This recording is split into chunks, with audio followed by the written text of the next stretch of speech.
শাড়ি পোশাকটাই যেন বৈচিত্র্যময়, কতভাবে কত ঢঙেই না শাড়ি পরা যায়। শাড়ির সকল ধরনের বৈচিত্র্যময়তার কথা যদি বলা যায়, সেক্ষেত্রে সুতি শাড়ির যেন কোনো জুড়ি নেই।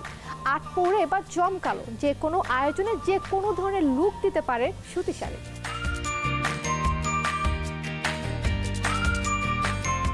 তাঁত, কোটা, চেক, জামদানি নানা রকমের হয় সুতি শাড়ি। আঁচল এবং পাড়ের ধরনও থাকে হরেক রকম।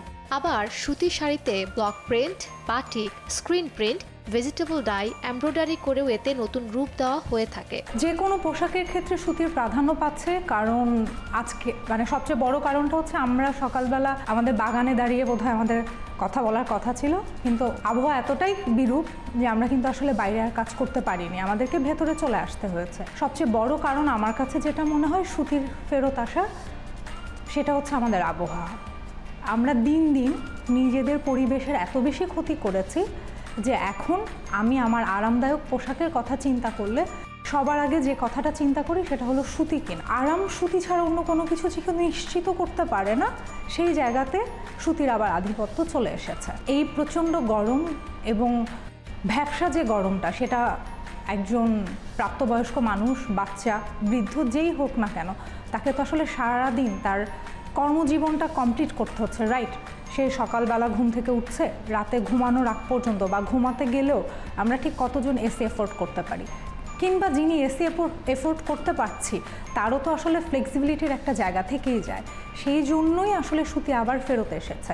সুতি শাড়ি কেবল ঐতিহ্যবাহী নয়, স্টাইলিশও বটে। যুগ যুগ ধরে সুতি শাড়ি তার রং রূপ পাল্টেছে, কিন্তু এর কদর কমেনি এতটুকুও। যে কোনো বয়সীরাই পরতে পারেন এই শাড়ি।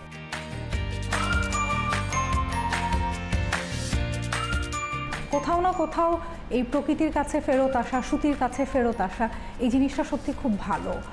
আমাদের এই পরিবেশের যে বিপর্যয়টা, সেটা কাটিয়ে তুলতে ফ্যাশনের যে অবদান, সেখানে আসলে সুতির ফেরত আসাটা খুব প্রয়োজন ছিল। আমরা খুব প্রোগ্রেসিভ মনে করি আমাদের নিজেদেরকে, কিন্তু আমি আসলে দিন শেষে যখন বিশ্লেষণে দাঁড়াই তখন আমি দেখি আসলে কি আমরা প্রোগ্রেসিভ। এখন পর্যন্ত যেটা দেখি, একজন কর্মজীবী নারী তার অফিসে যতটা অ্যাক্টিভলি কাজ করেন, ঠিক তেমনি তিনি যখন তার বাসায় ফেরত আসেন সেখানেও দ্বিগুণ উৎসাহে তাকে অ্যাক্টিভ থাকতে হয়। যেখানে পরিবারে মেল ক্যারেক্টার কোথাও না কোথাও একটু হলেও রিল্যাক্স ফিল করেন।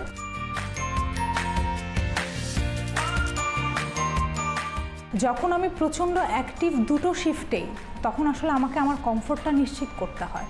আমার কমফোর্ট নিশ্চিতের জন্য সুতির বিকল্প আর কিছুই হতে পারে না। এখন কিন্তু আগের মতো রেডিমেড সিনথেটিক প্যান্টের চাহিদাটা নাই।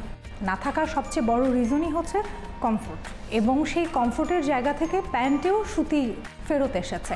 মেয়েরা ঘরে বাইরে ট্রাউজার হিসেবে হোক, অফিসে ফর্মাল প্যান্ট হিসেবে হোক, সুতিতেই কমফোর্টেবল।